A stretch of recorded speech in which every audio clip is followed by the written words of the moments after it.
Bon, alors pour voir comment va se comporter notre rayure dans le corsage drapé, on doit essayer de s'imaginer un petit peu cette partie, cette pièce de patron-là avec les ouvertures. Donc si je regarde ici mon devant et je trace mes lignes sur lesquelles seraient les ouvertures, je vais faire des ouvertures radiales pour pouvoir aller générer les plis. Donc le morceau de patron aurait l'air à peu près de ça une fois terminé. Si je viens placer ma rayure dessous, je peux voir que pour la dernière portion ici du morceau, ma rayure, elle est en diagonale, avec une diagonale qui est presque à 45 degrés avec l'ourlet, une diagonale qui s'en va en remontant vers la gauche. Donc, quand je vais avoir terminé ici d'orienter mes rayures, ça devrait ressembler un peu à cette orientation-là, ce que je vois ici. Donc, ce que je vais faire ici, c'est, je vais devoir ici aller générer des nouvelles pièces, aller recommencer ici mon remplissage, parce que présentement, mon remplissage est en un seul morceau. Okay? Donc, si je regarde ici le remplissage que j'ai sur mon devant, pour cette portion-là, c'est un seul morceau, donc il va devoir être séparé par le prolongement des plis ici. Alors, pour faire ça, je vais revenir à mon point de départ. Je vais repartir de mon aplat original.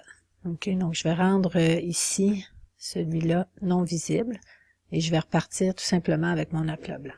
Ce que je vais faire, c'est je vais sélectionner ici mes plis et je vais prolonger ces lignes-là pour pouvoir avoir des lignes qui sont invisibles, qui vont me permettre de faire la séparation des morceaux quand je vais faire la peinture dynamique. Donc, CTRL-C, CTRL-F pour le groupe. Je vais rendre non visible les lignes dessous et je vais prolonger chacune de ces lignes-là avec un tracé qui est non visible. Donc, je vais commencer par prolonger les lignes, ici.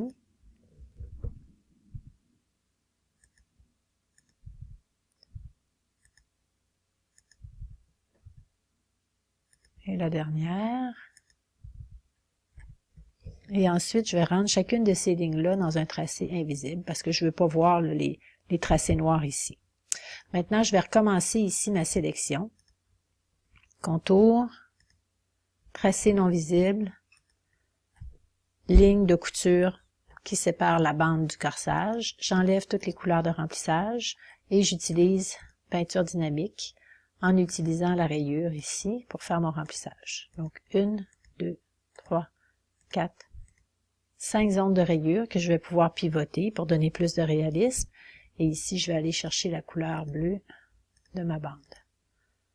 Et ensuite, si vous remarquez, la surpiqûre ici et en bas semble avoir disparu. Okay? Elle est plus apparente parce qu'en créant mon groupe de peinture dynamique, j'ai déplacé les objets à l'intérieur du groupe. Je vais décomposer tout ça et je vais aller replacer ici mon groupe de peinture dynamique au bon endroit pour pouvoir avoir...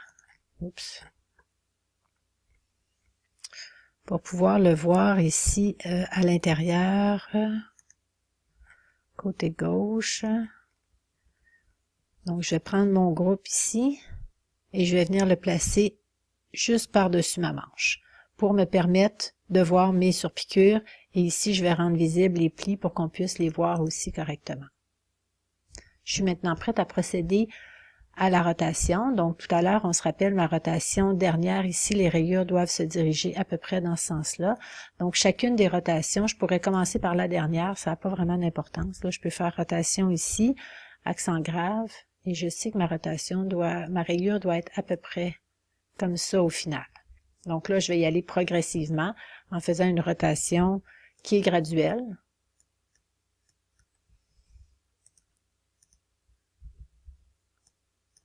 Un petit peu plus.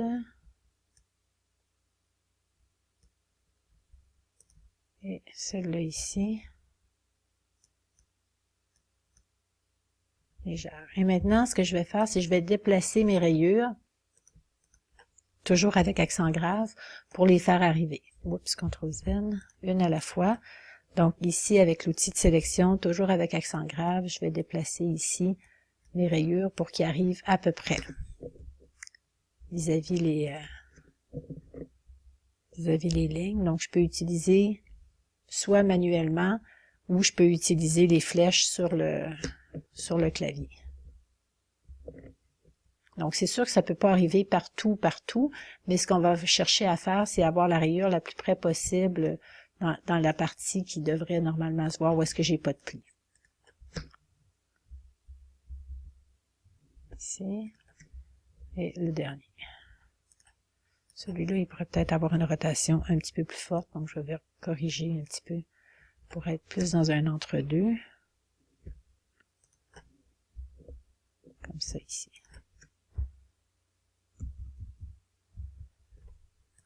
Et voilà.